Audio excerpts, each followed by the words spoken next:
Hepatitis viral es un tema importante para la salud pública, no solamente en la Argentina, sino en el mundo. Estamos aquí con el doctor Marcelo Silva, que sos jefe de patología del Hospital Universitario Austral. Gracias por haber venido. Al contrario, gracias a vos. Bueno, Marcelo, contame un poquito cómo estamos con el tema de hepatitis virales en la República Argentina, que era un tema que mucho no se hablaba hace unos años, se empezó a hablar cada vez más, del trabajo de ustedes, muy importante, de los hepatólogos de centros principales que de alguna manera interesaron a los gobiernos y se están haciendo cosas. Sí, básicamente lo que es más importante es que se lanza el Plan Nacional de Hepatitis Virales. Esto implica que los pacientes que no tienen cobertura a nivel nacional van a poder ser diagnosticados y tratados, ¿no? Esto tiene un impacto enorme porque la hepatitis C, como bien decías vos, que es la más prevalente, es la causa número 1 de trasplante y de cáncer de hígado. ¿Qué población estamos hablando, doctor, cuando usted me dice? Y estamos hablando del 1% de la población a nivel mundial está infectada. Y estás tocando otro tema que es muy importante y que supongo que el Plan Nacional de Hepatitis Virales lo considera, que es el tener un mapa local. Vos no te podés manejar por las cifras del extranjero para adivinar dónde están tus pacientes. ¿A quién afecta la hepatitis C? Y los factores de riesgo a nivel global es el uso de drogas endovenosas, transfusiones, múltiples cirugías. Pero en este caso yo quisiera hacer este foco en un aspecto. Cuando nosotros estudiamos la prevalencia de las hepatitis virales A, B y C alrededor del Hospital Universitario Austral ahí en Pilar, salió un dato muy importante, que es que en nuestro medio el factor de riesgo más importante es el uso inseguro de procedimientos médicos. Entonces, cuando vos tratás de exportar la data internacional y decís, bueno, la drogadicción es la causa número 1, no aplica en nuestra medio. Entonces vos vas a ir a buscar los pacientes para hacer prevención secundaria en lugares donde los pacientes no están. Y si vos mirás los distintos estudios de relevamiento epidemiológico en el país, ves que el pico de prevalencia se da entre 50 y 70 años.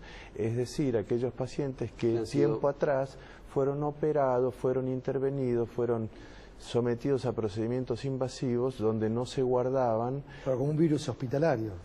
Es una manera de decirlo, quizás técnicamente no es la más aplicable, pero ciertamente habla de que nosotros tenemos que corregir y poner el foco en los procedimientos de prevención primaria a nivel de instrumentación de políticas quirúrgicas, quirófanos. Ahora yo te estoy escuchando, soy un televidente, te estoy escuchando y digo, bueno, me preocupo.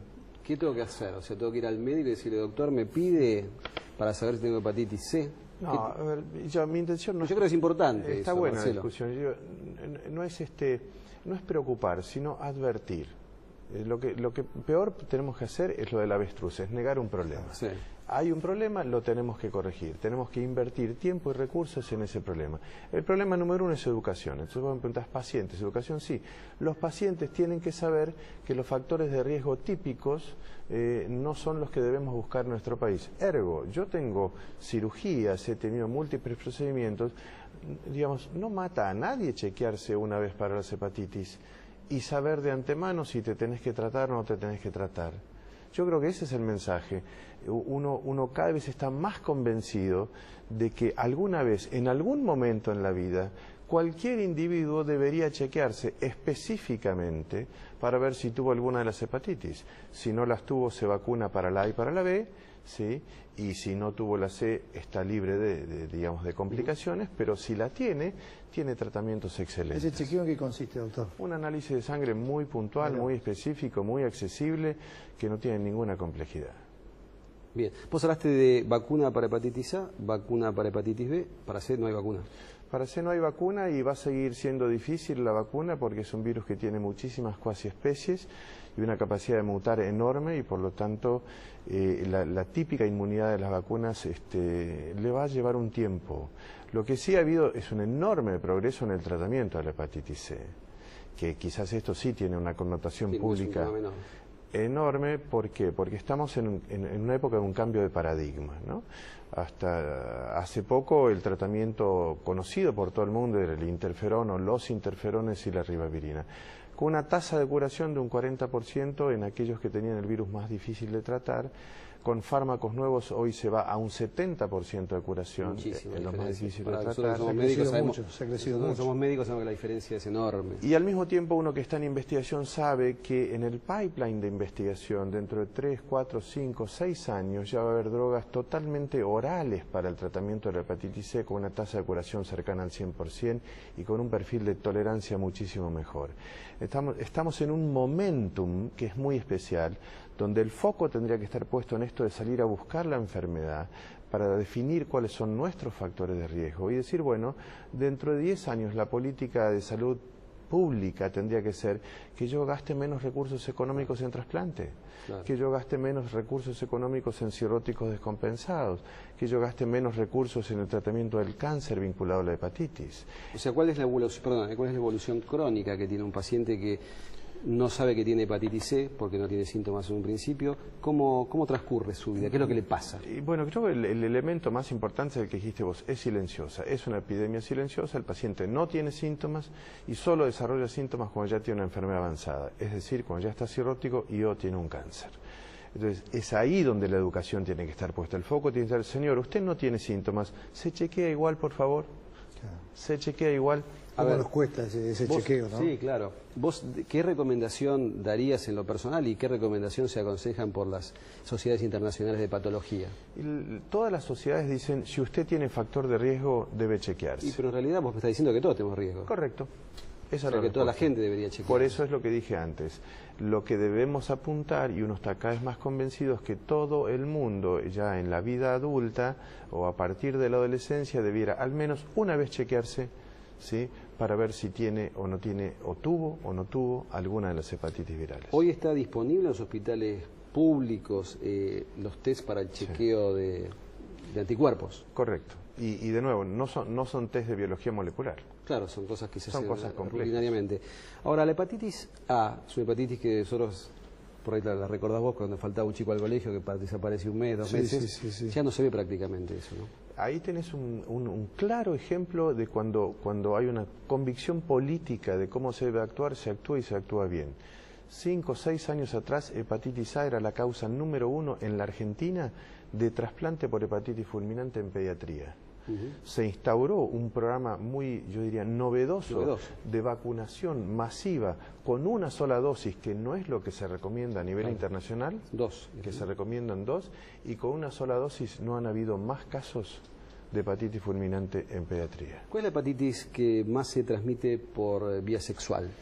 Bueno, dice que la B es que tiene muchísimo parecido en la forma de transmisión con el HIV, es la que en la actualidad tiene como una especie de rebote, ¿no? Es como que pareciera que culturalmente hay una especie de conducta más, yo diría, más liberada, más liberal, de menos cuidado, a pesar del miedo que el HIV ha generado en la población, y uno está viendo hepatitis B en adultos con cuadros de hepatitis B aguda grave a veces, ¿no? Sí, pasa que la gente, digamos, ha tomado conciencia por ahí que el HIV no es una enfermedad mortal y es una enfermedad crónica. Es un buen punto. Y hay, como que le ha perdido el miedo. Hay una población que usa prácticas sexuales seguras, y una población más joven que ya comienza de vuelta a descuidarse con todo esto, y vamos a ver cosas realmente preocupantes.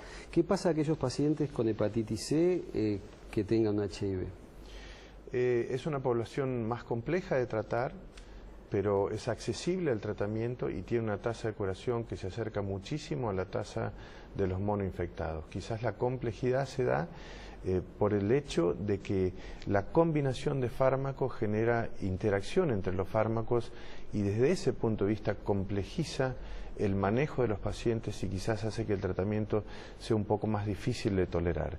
Pero en cuanto a eficacia, los datos que hay con las nuevas drogas son prometedoras, acercándose también a un 70% de chance de curación. Claro, vos hablas del Programa Nacional de Hepatitis Virales. ¿Cuál es el beneficio que tiene la población hoy y que no tenía antes con respecto a eso?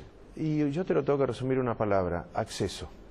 O sea, que la gente pueda... Acceso al diagnóstico, acceso al tratamiento, acceso a la educación. Claro, la información. ¿Son tratamientos muy costosos y son largoplacistas? Sí. ¿O el tratamiento es hasta determinado punto y se comprueba bajo test serológicos que el paciente ya, entre comillas, o ciertamente está curado? Yo diría que son test o tratamientos inteligentes, ¿no? De acuerdo a cómo va la respuesta es cómo se hace el tratamiento. Es decir, que uno puede tener estrategias donde realmente acorta los periodos de tratamiento a la mitad de lo que se hacía antes, o se detecta precozmente si un paciente no va a responder, y en términos, digamos, poco académicos, uno diría, y no gastás pólvora en chimango, claro, ¿no? Es decir, no haces uso de un recurso caro en un paciente que no va a responder. Doctor, usted habló de un cambio de paradigma en lo médico. ¿Y en la cultura hay un cambio de paradigma? Bueno, desde las sociedades científicas estamos trabajando fuertemente en esto, de divulgar una enfermedad, de ponerla en el escenario, digamos. Claro. Yo creo que el esfuerzo es que todo el mundo, esto no puede estar sobre los hombros exclusivamente de las sociedades científicas. Seguro. Esto es un compromiso de los pacientes, un compromiso de los medios, un compromiso de los políticos, pero hay que ponerlo en el tapete, es una prioridad. Está muy bien. Marcelo, muchísimas gracias por tu visita, muchísimas gracias. Guillermo, dentro de 7 días, firme acá, ¿eh? Lo veo muy atento con los temas, lo felicito. Chao.